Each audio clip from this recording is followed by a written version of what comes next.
Hi hello, ഞാനും ശില്പിയും കല്ലുമോളും കൂടെ ഒരിടം വരെ പോവാണ് കേട്ടോ. രാവിലെ 9:30 ആയപ്പോഴത്തേക്കും ഞങ്ങൾ ഇറങ്ങിയിട്ടുണ്ടായിരുന്നു.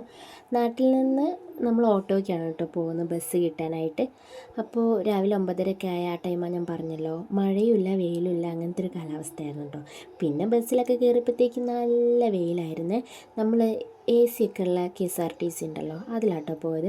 ഇതിൽ കയറിയപ്പോൾ എനിക്ക് പണ്ടത്തെ കുറച്ച് ഓർമ്മയൊക്കെ വന്നിട്ടോ. കാരണം 10ാം ക്ലാസ്സിൽ നിന്ന് തിരുവനന്തപുരത്തേക്ക് ടൂറും ഉണ്ടായപ്പോഴത്തേക്കും അവിടെ നിന്നാണ് ഞങ്ങളെല്ലാവരും ഇത് ആദ്യമായിട്ട് കാണുന്നത്. ഈ ബസ് അന്ന് ഇറങ്ങിയ ഉടനെ എന്തോ ആണ്. അപ്പോൾ എല്ലാ സ്റ്റുഡൻസിനെയും അതിൽ കയറ്റി ഒന്ന് കുറച്ച് നേരം ഇരുത്തിയിട്ടൊക്കെ നമ്മളെ ഇറക്കിയിട്ടുണ്ടായിരുന്നേ.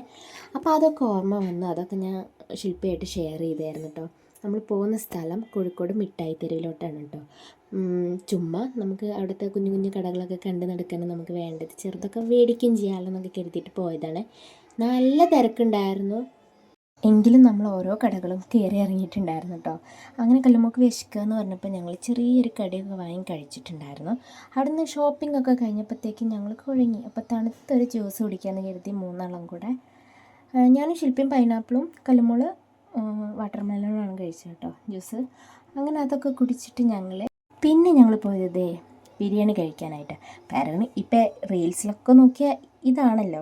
അപ്പം ഞങ്ങൾ വിചാരിച്ചു അവിടെ പോകുമ്പോഴല്ലേ കഴിക്കാൻ പറ്റത്തുള്ളൂ, നമുക്കും പോകാമെന്ന് കരുതി പോയപ്പോഴത്തേക്ക് അതിൻ്റെ ഉള്ളത്തെ തിരക്കാണ് കേട്ടത്. നമ്മൾ കഴിക്കുന്ന ആൾക്കാരെ എടുത്ത് കണ്ട് നിൽക്കണം, അവരൊഴിഞ്ഞിട്ടിരിക്കണമെങ്കിൽ. അങ്ങനെ ഫുഡിനായിട്ട് കുറച്ച് നേരം വെയിറ്റ് ചെയ്യേണ്ടി വന്നു. അങ്ങനെ ഒരു ഹാഫ് ബിരിയാണി ഞങ്ങളും കഴിച്ചു. കുഴപ്പമില്ല, ബിരിയാണി കഴിച്ച് ഞങ്ങൾ പിന്നെ അവിടെ നിന്ന് നേരെ ഇറങ്ങി നമ്മുടെ സാധാ KSRTCയിലാട്ടോ പിന്നെ തിരിച്ചു പോകുന്നത്. അങ്ങനെ വെയിലും കൊണ്ട് കുഴങ്ങി ഞങ്ങൾ വീട്ടിലെത്തിയിട്ടുണ്ടായിരുന്നു. ഒരു തണുത്ത നാരങ്ങ വെള്ളമൊക്കെ ഉണ്ടാക്കി കുടിച്ചിട്ടാ. അങ്ങനെ കല്ലുമ്മക്ക് ഈ സാധനങ്ങളൊക്കെ വാങ്ങിയിട്ട് അതൊക്കെ ആയിട്ട് കളിച്ചുകൊണ്ട് കുറച്ചേരം ഇരുന്നു. അപ്പോൾ അത്രയേ ഉള്ളൂ.